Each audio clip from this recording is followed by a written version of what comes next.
Just checking some peas out here by Barron's. These were some of my first seeded peas, and we're basically at 4 node stage on these guys now. So we got 1, 2, 3, 4.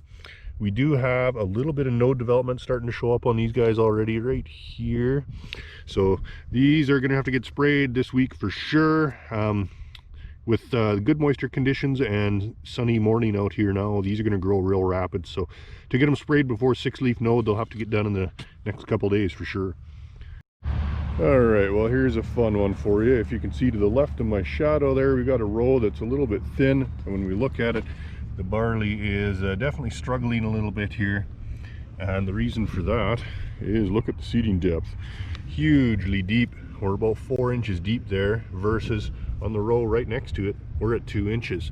So this was worked potato ground, and it was just so soft that there's actually problems with the seeders sinking into it. And that's what happens when you get seeded that deep.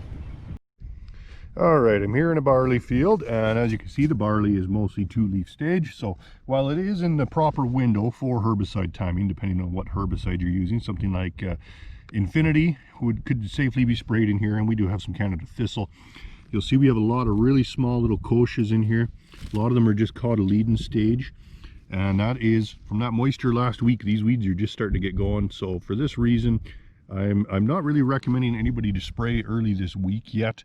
There's going to be a lot of these weeds are going to be emerging in the next few days. So I think we're going to wait till the end of the week. So probably about the time that you're going to see this video is when some of these fields are going to be ready to get sprayed. All right, I'm out here in a barley field, and I was seeing the odd yellow plant here and there that was showing some sickly symptoms. So I dug a few up, and what I'm seeing is some wireworm damage. Even though this was treated with Cruiser, you can see by the nice pink seeds there, wireworms will still do a little bit of feeding before it puts them to sleep. So this one here in particular, it looks like a wireworm went into the coleoptile here and chewed its way upwards for about ½ an inch and basically just gutted that stem under the ground. So this one is totally yellowed out and is dying. This one here looks like a wireworm. This was about 1 foot away in the seed row, by the way. It looks almost like a bullet hole went through here right above the seed, basically cut right through that growing point. So this one is pretty much going down as well, as you can see. So if it wasn't for the Cruiser in here, this might be so severe that it wipes out an entire seed row kind of thing. But as it is, you just kind of see one here and there, but they are out there. Checking out some canola now, and really starting to see a little bit of flea beetle damage. You can see there's actually one sitting here on this leaf right here, and when you flip the leaves over, you can really see the damage on the underside. So there's definitely some pressure out there. I haven't seen anything that needed to be sprayed or anything yet, but definitely something to keep an eye on for the next week or so here till the canola starts to outgrow it. Okay, well here's something a little bit different than the wireworm damage we saw earlier. In this case here, we've got leaves are just sitting on the surface. This is also barley, and not attached to anything. And you can see some of the leaves have been chewed right off. There's no evidence of gophers around.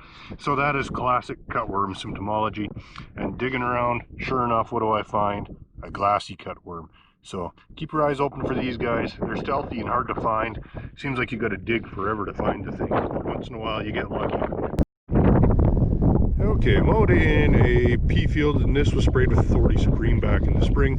So you can see that we have a little bit of a kochia patch here. There was a dead kochia here, and we have some fairly high pressure, but you can see these kochias are really not feeling too terribly well. They're pretty sick, so they're definitely feeling the authority on them still. This one here is pretty much completely done. Just checking out some of my first seeded lentils by Nobleford, and you can see these guys are doing really good. We got really good nodulation. There's lots of nice healthy pink nodules down here. The field itself is still pretty clean. This was treated with New Farms Volterra, and there is some canola and stuff starting to come through it here, but this canola that is coming is starting to get eaten by flea beetles already. And just the odd little kochias kind of here and there. So overall, pretty happy with this. Well, the fall rye is sure looking beautiful. This is Wednesday morning now, and we're just coming into the boot stage here. So our flag leaf is nicely out. The head is starting to rise up, but it's still probably 1.5 inches away from the tip of the boot with the awns. So we still have a little ways to go there. This rye is knee high now, and it's going to start to pick up some height here pretty quickly.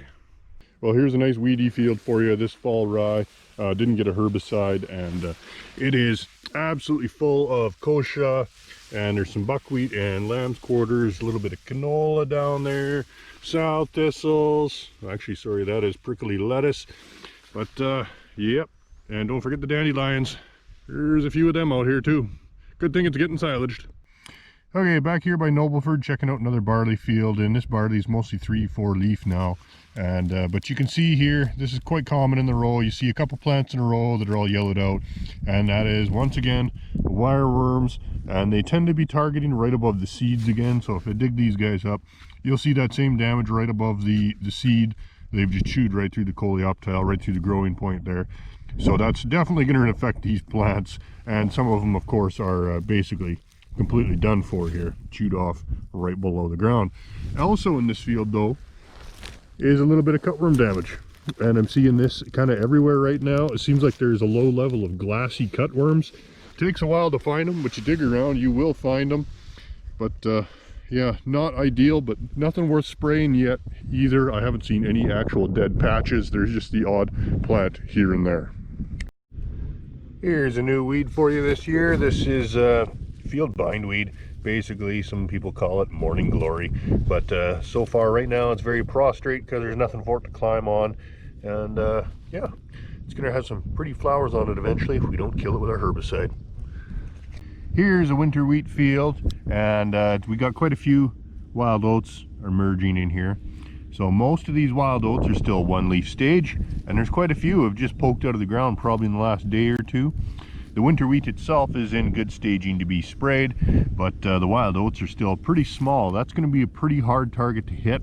So I would recommend in this case that the grower hold off for at least a few more days, let these wild oats get a little bit bigger. Because trying to hit that one leaf wild oat with any volume is going to be extremely hard. Some of these are just tiny. Well, down by McGrath, the barley is seeing the same kind of damage as we were seeing around Nobleford, Picture Butte areas. So seeing some wireworm feeding going on in the rows now that the cruiser and the insecticide is wearing off. And sure enough, there's a nice fat chubby wireworm right in there, and this guy was chewing right through the stems just above the seed. By Lethbridge, checking out the corn here now, and as you can see, it is now up and above the ground. We can now see some rows down there.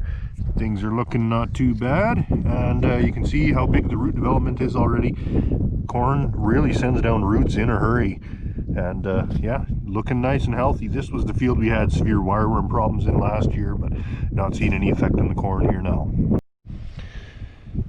Out here by Lethbridge now, and as you can see, we got some patches of milkweed starting to form in the field. So this has really just emerged in the last 2 weeks. It grows rapidly, coming up from an underground rhizome, and of course it's pretty easily identifiable both by the thick fleshy leaves as well as by the latex that's in it once you cut it off.